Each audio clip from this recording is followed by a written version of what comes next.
الحمد لله رب العالمين والصلاة والسلام على سيد المرسلين اما بعد فاعوذ بالله من الشيطان الرجيم بسم الله الرحمن الرحيم الصلاة والسلام عليك يا رسول الله وعلى آلك وأصحابك يا حبيب الله الصلاة والسلام عليك يا نبي الله وعلى آلك وأصحابك يا نور الله۔ نبی کریم صلی اللہ تعالی علیہ وآلہ وسلم نے ارشاد فرمایا،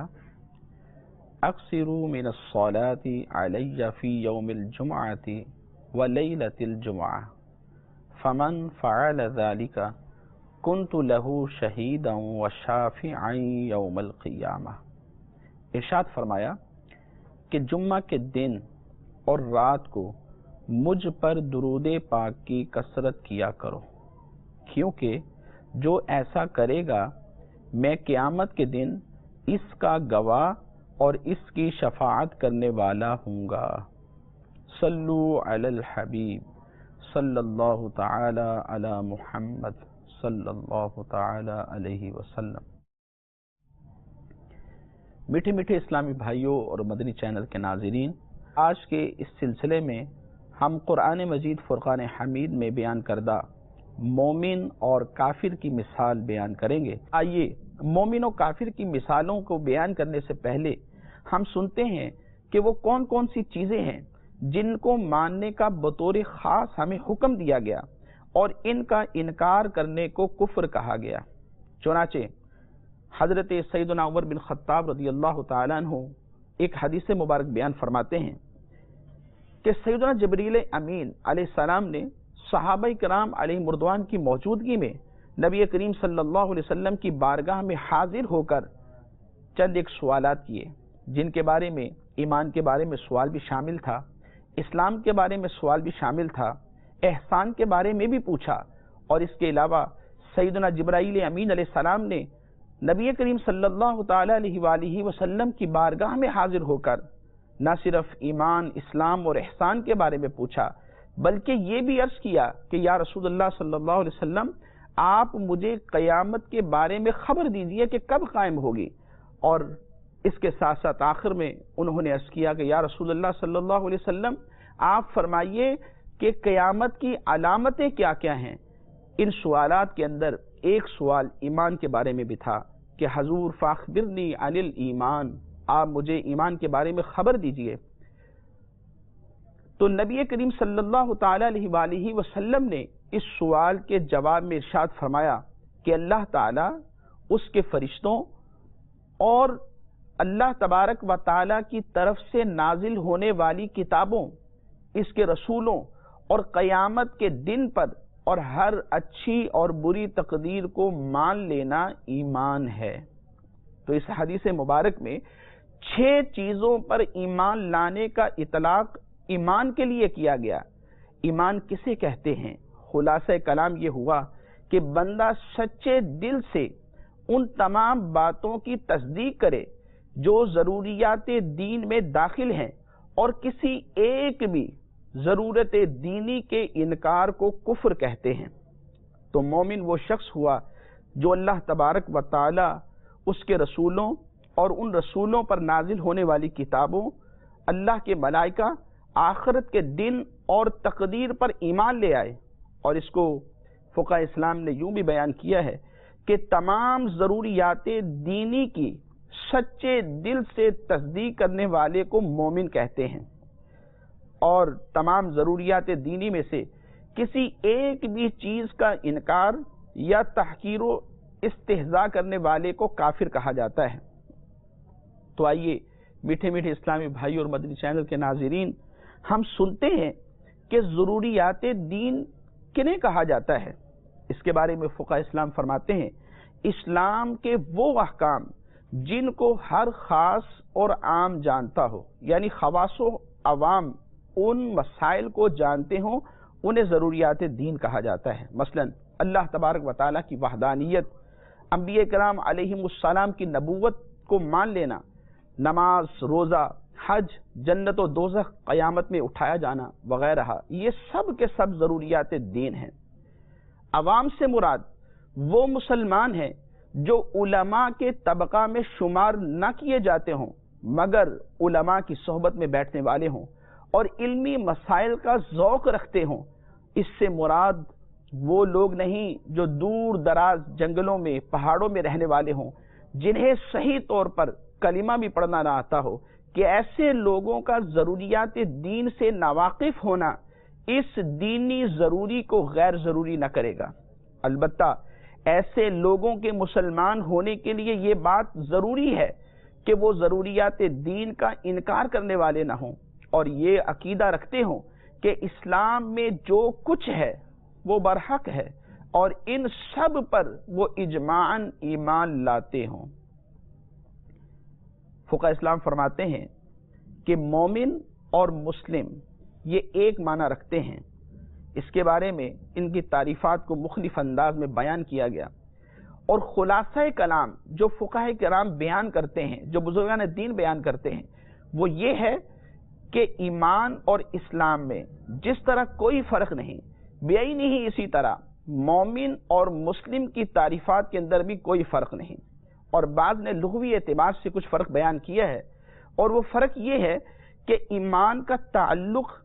باطن سے ہوتا ہے اور اسلام کا تعلق ظاہر کے احکام سے ہوتا ہے۔ تو آئیے سنتے ہیں مومن و کافر کی مثال قرآن مجید فرقان حمید میں رب ذوالجلال نے کس انداز میں بیان فرمائی۔ ارشاد باری تعالیٰ ہے، اومن کان میتا فاحییناہ وجعلنا لہ نورا یمشی بہ فی الناس کمن مثلہ فی الظلمات لیس بخارج منہا کذالک زجن للکافرین ما کانوا یعملون۔ ترجمہ کنز الایمان، اور کیا وہ کہ مردہ تھا تو ہم نے اسے زندہ کیا اور اس کے لیے ایک نور کر دیا جس سے لوگوں میں چلتا ہے، وہ اس جیسا ہو جائے گا جو اندھیریوں میں ہے، ان سے نکلنے والا نہیں۔ یوں ہی کافروں کی آنکھ میں ان کے اعمال بھلے کر دیے۔ اس آیت مبارکہ میں مردہ سے کافر اور زندہ سے مومن مراد ہے، کیونکہ کفر قلوب یعنی ہمارے دلوں کے لیے موت ہے اور ایمان حیات ہے، اور نور سے ایمان مراد ہے جس کی بدولت آدمی کفر کی تاریکیوں سے نجات پاتا ہے۔ حضرت قتادہ رضی اللہ تعالیٰ عنہ فرماتے ہیں، نور سے کتاب اللہ یعنی رب ذوالجلال کا کلام قرآن مجید مراد ہے۔ اس آیت میں کفر اور جہالت کی مثال کو بیان فرمایا گیا کہ مومن اور کافر کا حال یہ ہے کہ ہدایت پانے والا مومن اس مردہ کی طرح ہے جس نے زندگی پائی اور اس کو نور ملا جس سے وہ مقصود کی راہ پاتا ہے، اور کافر اس کی مثل ہے جو طرح طرح کی اندھیریوں میں، تاریکیوں میں، ظلمتوں میں گرفتار ہوا اور ان سے نکل نہ سکے، ہمیشہ حیرت میں مبتلا رہے۔ یہ دونوں مثالیں ہر مومن و کافر کے لیے عام ہیں، اگرچہ اس کی شان نزول کے بارے میں روایات مختلف ہیں۔ آئیے سنتے ہیں کہ علماء اسلام اس کے شان نزول کے بارے میں کیا بیان کرتے ہیں۔ حضرت عبداللہ بن عباس رضی اللہ تعالی عنہما تفسیر کے امام،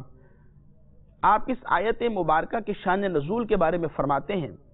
کہ ابو جہل نے ایک روز سید عالم صلی اللہ تعالی علیہ وآلہ وسلم پر کوئی نجس چیز پھینک دی۔ اس دن حضرت امیر حمزہ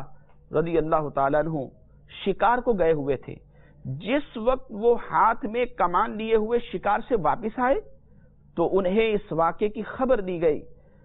گو ابھی تک وہ دولت ایمان سے مشرف نہ ہوئے تھے،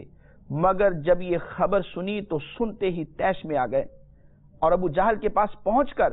اسے اپنی کمان سے مارنے لگے، اور ابو جہل عاجزی و خوشامد کرتے ہوئے کہنے لگا، اے ابو یعلا، چونکہ حضرت امیر حمزہ رضی اللہ تعالیٰ عنہ کی یہ کنیت تھی تو اس نے کنیت سے ان کو پکارتے ہوئے کہا، اے ابو یعلا، کیا آپ نے نہیں دیکھا کہ محمد مصطفیٰ صلی اللہ تعالی علیہ وآلہ وسلم کیسا دین لائے، اور انہوں نے ہمارے معبودوں کو برا کہا اور ہمارے باپ دادا کی مخالفت کی اور ہمیں بد عقل بتایا۔ اس پر حضرت امیر حمزہ رضی اللہ تعالیٰ عنہ نے فرمایا تم جیسا بد عقل کون ہے کہ اللہ عز و جل کو چھوڑ کر پتھر کو پوجتے پھر رہے ہو؟ میں گواہی دیتا ہوں کہ اللہ کے سوا کوئی معبود نہیں، اور میں گواہی دیتا ہوں کہ محمد صلی اللہ تعالی علیہ وآلہ وسلم اللہ کے رسول ہیں۔ اسی وقت حضرت امیر حمزہ رضی اللہ تعالیٰ عنہ مشرف با اسلام ہو گئے، تو اس پر یہ آیت کریمہ نازل ہوئی۔ حضرت ضحاک رضی اللہ تعالیٰ عنہ فرماتے ہیں کہ یہ آیت کریمہ حضرت عمر بن خطاب رضی اللہ تعالیٰ عنہ اور ابو جہل کے بارے میں نازل ہوئی، کیونکہ حضور نبی کریم صلی اللہ تعالی علیہ وآلہ وسلم نے حضرت عمر بن خطاب رضی اللہ تعالی عنہ اور ابو جہل دونوں میں سے کسی ایک کے ایمان سے اسلام کو عزت و بلندی کی اللہ تبارک و تعالیٰ کی بارگاہ میں دعا کی تھی، تو اللہ تبارک و تعالیٰ نے عمر بن خطاب رضی اللہ تعالیٰ عنہ کو نور ہدایت اور دولت ایمان دے کر حیات بخشی، اور ابو جہل اپنی جہالتوں اور تاریکیوں میں کھڑا پڑا رہ گیا۔ اس لحاظ سے حضرت عمر بن خطاب رضی اللہ تعالیٰ عنہ دعائے مصطفیٰ بھی ہیں۔ حضرت اکرمہ رضی اللہ تعالیٰ عنہ فرماتے ہیں کہ یہ آیت مبارکہ حضرت عمار بن یاسر رضی اللہ تعالیٰ عنہ اور ابو جہل کے بارے میں نازل ہوئی۔ حضرت امیر حمزہ ہوں یا عمر فاروق اعظم ہوں یا عمار بن یاسر رضی اللہ تعالی عنہم ہوں، اور یوں ہی ہر ایمان لانے والے کا حال اس کے مشابہ ہے جو مردہ تھا، ایمان نہ رکھتا تھا۔ اللہ تبارک و تعالی نے اس کو روح ایمان عطا فرما کر زندہ کر دیا اور باطنی نور عطا فرما دیا کہ جس کی روشنی میں وہ لوگوں کے درمیان چلتا ہے پھرتا ہے۔ اور ابو جہل اور اس جیسوں کی حالت یہ ہے کہ وہ کفر و جہر کی تاریکیوں میں گرفتار رہے اور وہ ان تاریکیوں سے نکلنے والے بھی نہیں۔ اس سے معلوم ہوا کہ گناہگار مومن اپنے گناہ کو اچھا نہیں سمجھتا، اس لیے وہ مومن رہتا ہے، لیکن کافر اپنی بد کرداریوں کو اچھا جانتا ہے، ان پر ناز کرتا ہے، اس لیے وہ لائق مغفرت نہیں۔ میٹھے میٹھے اسلامی بھائیوں اور مدنی چینل کے ناظرین، ذرا غور کیجئے، حضرت امیر حمزہ رضی اللہ تعالی عنہ والے واقعہ سے پتہ چلتا ہے کہ حضور نبی کریم علیہ السلام کی محبت اور تائید و نصرت بہت خیر و خوبی کا ذریعہ بنتی ہے، جیسے یہاں ان کے لیے ایمان کی دولت حاصل کرنے کا ذریعہ بن گئی۔ اور ویسے بھی آقا دو عالم صلی اللہ تعالی علیہ وآلہ وسلم کی محبت اصل ایمان ہے، اور اگر کسی دل میں یہ محبت نہ ہو تو پھر اس دل میں ایمان نہیں ہوتا، بلکہ وہ دل ایک ویران گھر کی مانند ہوتا ہے۔ چنانچہ حدیث مبارک میں آتا ہے، الا لا ایمان لمن لا محبت لہ، جس کے دل میں مصطفیٰ کریم صلی اللہ تعالی علیہ وآلہ وسلم کی محبت نہیں ہے، وہ مومن ہی نہیں۔ مزید ایک دوسری حدیث مبارک جسے امام بخاری رحمۃ اللہ تعالی علیہ نے بخاری شریف کے اندر نقل کیا، حضور نبی کریم علیہ السلام فرماتے ہیں، لا یؤمن احدکم حتی اکون احب الیہ من والدہ وولدہ والناس اجمعین، کہ تم میں سے کوئی شخص اس وقت تک ایمان والا نہیں ہو سکتا جب تک وہ اپنے والد، اولاد اور تمام لوگوں میں سے سب سے زیادہ مجھے اپنا محبوب نہ بنا لے۔ محدثین فرماتے ہیں اس دوران حضرت سیدنا عمر فاروق اعظم رضی اللہ تعالیٰ عنہ نبی کریم علیہ السلام کی خدمت میں حاضر تھے، کہنے لگے، حضور میرے دل میں آپ سے زیادہ میرے ماں باپ کی محبت ہے۔ تو آقا دو عالم سرور دو عالم صلی اللہ علیہ وسلم نے فرمایا کہ اے عمر، ابھی تم کامل مومن نہیں۔ تو حضرت عمر فاروق اعظم رضی اللہ تعالیٰ عنہ نے عرض کی، تو پھر میرے ماں باپ سے بھی زیادہ مجھے آپ سے محبت ہے، لیکن حضور میں آپ سے بھی زیادہ اپنی جان سے محبت کرتا ہوں۔ تو پھر بھی نبی کریم صلی اللہ تعالی علیہ وآلہ وسلم نے جواباً ارشاد فرمایا کہ اے عمر، تم ابھی بھی کامل مومن نہیں۔ تو انہوں نے عرض کیا، یا رسول اللہ صلی اللہ تعالی علیہ وآلہ وسلم، تو پھر آپ مجھے میری جان سے بھی زیادہ عزیز ہیں۔ تو آقا دو عالم صلی اللہ علیہ وسلم نے فرمایا، الآن یا عمر، الآن یا عمر، اے عمر اب تمہارا ایمان کامل ہوا۔ مشکات شریف میں حضرت انس بن مالک رضی اللہ تعالیٰ عنہ سے مروی ہے کہ ایک صحابی رضی اللہ تعالیٰ عنہ نے حضور نبی کریم صلی اللہ تعالیٰ علیہ وآلہ وسلم سے پوچھا، یا رسول اللہ صلی اللہ علیہ وسلم قیامت کب آئے گی؟ تو حضور نبی کریم علیہ السلام نے فرمایا، کیا تم نے قیامت کی تیاری کر لی ہے؟ تو اس پر انہوں نے عرض کی، نہیں یا رسول اللہ صلی اللہ علیہ وسلم، میرے پاس تو کوئی بھی عمل نہیں، لیکن اتنا معلوم ہے فَإِنِّي أُحِبُّ اللَّهَ وَرَسُولَهُ کہ میں اللہ سے اور اس کے رسول سے محبت کرتا ہوں۔ تو تب جب نبی کریم علیہ السلام نے ان صحابی رضی اللہ تعالیٰ عنہ کا یہ جواب سنا تو جواباً حضور نبی کریم علیہ السلام ارشاد فرمانے لگے، المرء مع من احبا کہ مرد قیامت کے دن اسی کے ساتھ ہوگا جس سے اس نے دنیا میں محبت کی۔ حضرت انس رضی اللہ تعالیٰ عنہ فرماتے ہیں کہ ہمیں اتنا کسی چیز نے خوش نہ کیا جتنا اس دن حضور نبی کریم علیہ السلام کے اس فرمان نے خوش کیا کہ تم اس کے ساتھ ہوگے جس سے محبت کرتے ہو۔ اور پھر آپ رضی اللہ تعالیٰ عنہ اپنی کیفیت بیان کرتے ہوئے فرمانے لگے کہ میں نبی کریم علیہ السلام سے، حضرت سیدنا ابو بکر صدیق رضی اللہ تعالیٰ عنہ سے اور عمر فاروق اعظم رضی اللہ تعالیٰ عنہ سے محبت کرتا ہوں، لہٰذا میں امیدوار ہوں کہ ان کی محبت کے باعث میں ان کے ساتھ رہوں گا، اگرچہ میرے اعمال ان جیسے نہیں۔ معلوم ہوا کہ محبت رسول ہی اصل ایمان ہے۔ جس کے دل میں محبت رسول کا چراغ روشن ہے، حقیقی معنوں میں وہی مسلمان ہے کہ یہ محبت ایمان کے لیے شرط ہے۔ ایک شاعر کہتا ہے، محمد کی محبت دین حق کی شرط اول ہے،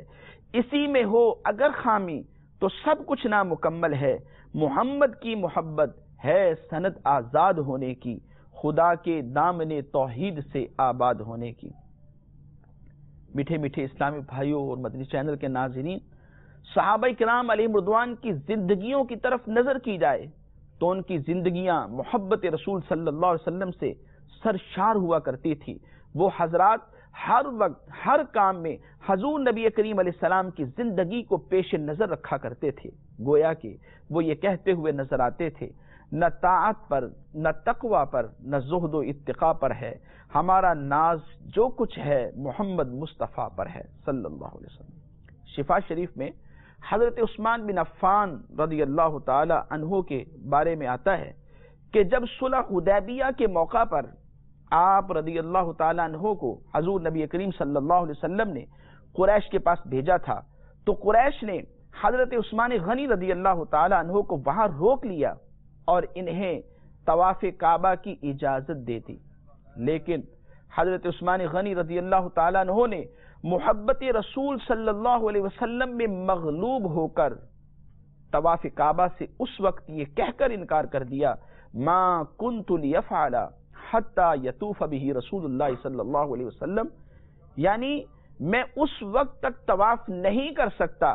جب تک رسول اللہ صلی اللہ تعالی علیہ وآلہ وسلم طواف نہیں کرتے۔ اللہ اکبر۔ یہ ہیں حضرات صحابہ کرام علیہم رضوان کہ نبی کریم علیہ السلام سے محبت، وہ صحابہ کرام علیہم رضوان جن کو حضور نبی کریم علیہ السلام نے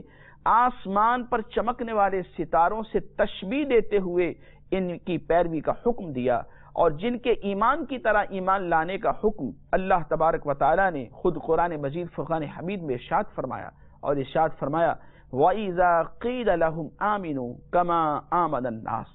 ترجمہ کنز الایمان، اور جب ان سے کہا جائے ایمان لے آؤ جیسے اور لوگ ایمان لائے ہیں۔ باطن میں یہ ایمان نہ لائے تھے لیکن ظاہر یہ کرتے تھے کہ ہم بھی مسلمان ہیں، ہم بھی ایمان والے ہیں، ہم ایمان لے آئے ہیں، جیسا نبی کریم علیہ السلام نے کہا ہے ہم ویسا ایمان لائے ہیں، لیکن حقیقت حال سے رب ذوالجلال کی ذات باخبر تھی۔ اس لیے رب ذوالجلال نے ارشاد فرمایا کہ جب ان سے کہا جائے ایمان لے آؤ جیسے اور لوگ ایمان لائے، یعنی معلوم ہوا کہ منافقین کا ایمان ظاہراً کچھ تھا اور باطناً کچھ تھا، اور صحابہ کرام علیہ رضوان کا ایمان حضور نبی کریم علیہ السلام کی محبت سے مغلوب ہوتا تھا، اور ان کی محبت کا یہ عالم تھا کہ آپ کی قربت ان کے لیے زندگی کا ایک احساس تھی۔ گویا کہ زبان حال و مقال سے یہ کہتے ہوئے نظر آتے تھے میرے تو آپ ہی سب کچھ ہیں رحمت عالم، میں جی رہا ہوں زمانے میں آپ ہی کے لیے، تمہاری یاد کو کیسے نہ زندگی سمجھوں، یہی تو ایک سہارا ہے زندگی کے لیے۔ اور جب آقا دو عالم صلی اللہ علیہ وسلم حضرات صحابہ کرام علیہ رضوان کو نظر نہ آتے تو بے تاب ہو جایا کرتے تھے، بلکہ آپ صلی اللہ علیہ وسلم سے دوری کا خیال بھی انہیں تڑپا دیا کرتا تھا۔ جیسا کہ ایک حدیث مبارک میں ہے، حضرت ثوبان رضی اللہ تعالیٰ عنہ حضور نبی کریم علیہ السلام سے بڑی پختہ محبت کرتے تھے، ایک لمحہ کے لیے بھی سرکار دو عالم صلی اللہ علیہ وسلم سے دوری ان پر شاق ہوتی تھی، اور ایک دن بھی ایسا نہ گزرتا کہ جس دن حضور نبی کریم علیہ السلام کی قربت میں نہ بیٹھتے ہوں، ذرا سی بھی دیر حضور نبی کریم علیہ السلام کو نہ دیکھتے تو بے قرار ہو جاتے۔ ایک دن حضور نبی کریم علیہ السلام کی بارگاہ میں حاضر ہوئے تو غمگین دکھائی دیتے تھے، چہرے کا رنگ متغیر تھا، تو حضور نبی کریم علیہ السلام نے انہیں اس حال میں دیکھ کر دریافت کیا کہ اے ثوبان، تیرے چہرے کا رنگ آج متغیر کیوں ہو رہا ہے؟ تو حضرت ثوبان رضی اللہ تعالیٰ عنہ عرض کرنے لگے، یا رسول اللہ صلی اللہ علیہ وسلم، نہ مجھے کوئی بیماری ہے نہ کوئی درد ہے، سوائے اس کے کہ جب میں حضور کو نہیں دیکھتا ہوں تو پریشان ہو جاتا ہوں، یہاں تک کہ پھر حضور نبی کریم علیہ السلام کو دیکھ لیتا ہوں، لیکن آخرت کو یاد کرتا ہوں تو خوف آتا ہے کہ آپ صلی اللہ تعالی علیہ وآلہ وسلم تو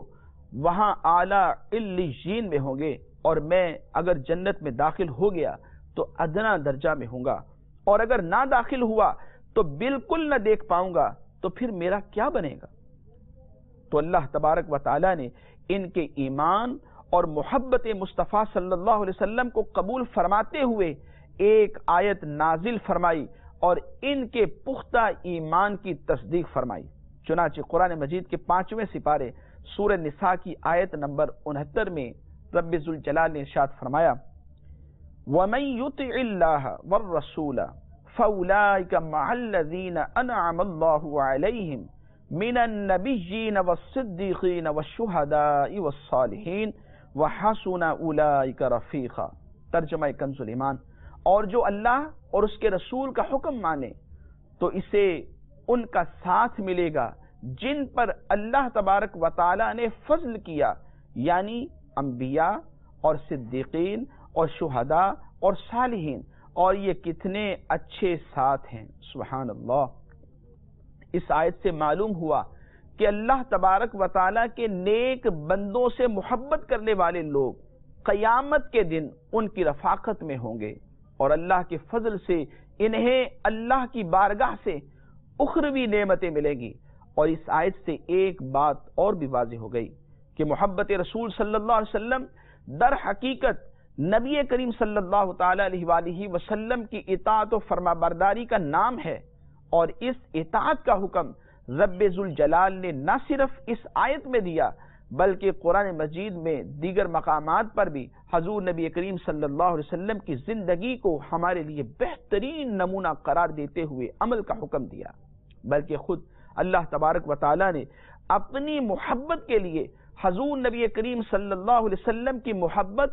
اور ان کی اطاعت و فرما برداری کو ذریعہ بنا دیا۔ چنانچہ سورہ آل عمران آیت نمبر 31 میں ارشاد فرمایا، اے محبوب تم فرما دو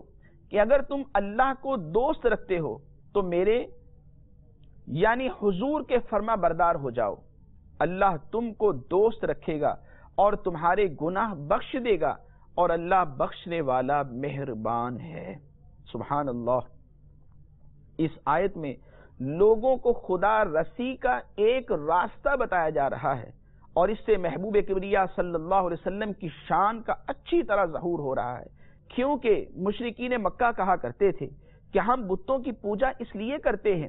کہ ہم کو قرب الہی حاصل ہو جائے، اور اسی طرح اہل کتاب کہا کرتے تھے کہ ہم تو اللہ کے پیارے ہیں۔ ان سب کو حکم دیا گیا کہ اگر تم واقعی خدا عز و جل کی محبت رکھتے ہو تو میرے محبوب صلی اللہ علیہ وسلم کی غلامی کو اختیار کر لو، پھر یہ ہوگا کہ ابھی تو تم خدا کے چاہنے والے بنتے ہو اور خدا عز و جل کو اپنا محبوب بتاتے ہو، مگر پھر اللہ تبارک و تعالی تمہارا چاہنے والا ہوگا، اور نہ صرف تم کو محبوب بنا لے گا بلکہ تمہارے گناہ بھی معاف فرما دے گا۔ معلوم ہوا کہ اتباع رسول صلی اللہ علیہ وسلم ہی محبت رسول ہے، لہٰذا ایک مسلمان کو چاہیے کہ حضور نبی کریم صلی اللہ تعالی علیہ وآلہ وسلم نے جو ہمیں احکام دیے ہیں اور آپ صلی اللہ علیہ وسلم نے جس طرح زندگی گزاری ہے، ہم ان کی زندگی کو پیش نظر رکھ کر اپنی اصلاح کریں اور اپنی زندگیوں کو سنواریں، اور اس طرح اپنی زندگی کو بھی مثالی بنائیں تاکہ ہماری دنیا بھی بہتر ہو سکے اور آخرت میں بھی قرب الہی کی دولت سے فیض یاب ہو سکیں۔ میٹھے میٹھے اسلامی بھائی اور مدنی چینل کے ناظرین، آئیے سنتے ہیں کہ آج کے اس درس سے ہمیں کیا کیا سبق ملے۔ آج کے اس درس سے پہلا سبق یہ ملتا ہے، تمام ضروریات دینی کی سچے دل سے تصدیق کرنے والے کو مومن، اور ضروریات دینی میں سے کسی ایک چیز کا بھی انکار یا تحقیر و استہزاء کرنے والے کو کافر کہتے ہیں۔ اللہ تبارک و تعالی نے ایمان کو حیات اور کفر کو موت سے تشبیہ دی، گویا کہ فرما دیا کہ ایمان دلوں کے لیے زندگی اور نور ہے، جس کی بدولت آدمی کفر کی تاریکیوں سے نجات پاتا ہے، اور کفر دلوں کے لیے موت اور تاریکی کے سوا کچھ نہیں۔ اور یہ بھی معلوم ہوا محبت رسول ہی اصل ایمان ہے، جس کے دل میں محبت رسول کا چراغ روشن ہے، حقیقی معنوں میں وہی مسلمان ہے۔ اور ایک درس یہ بھی ملتا ہے، اتباع رسول ہی محبت رسول ہے۔ اللہ کے نیک بندوں سے محبت کرنے والے لوگ قیامت کے دن ان کی رفاقت میں ہوں گے، اور اللہ کے فضل سے انہیں اللہ تبارک و تعالی کی بارگاہ سے اخروی نعمتیں بھی عطا کی جائیں گی۔ اللہ تبارک و تعالی ہمیں ان مثالوں کو سن کر غور و فکر کی اپنی اصلاح کی توفیق عطا فرمائے، آمین بجاہ النبی الامین صلی اللہ تعالی علیہ وآلہ وسلم۔ ایمان ہے قول مصطفیٰ، ایمان ہے قول مصطفیٰ، قرآن ہے حال مصطفیٰ۔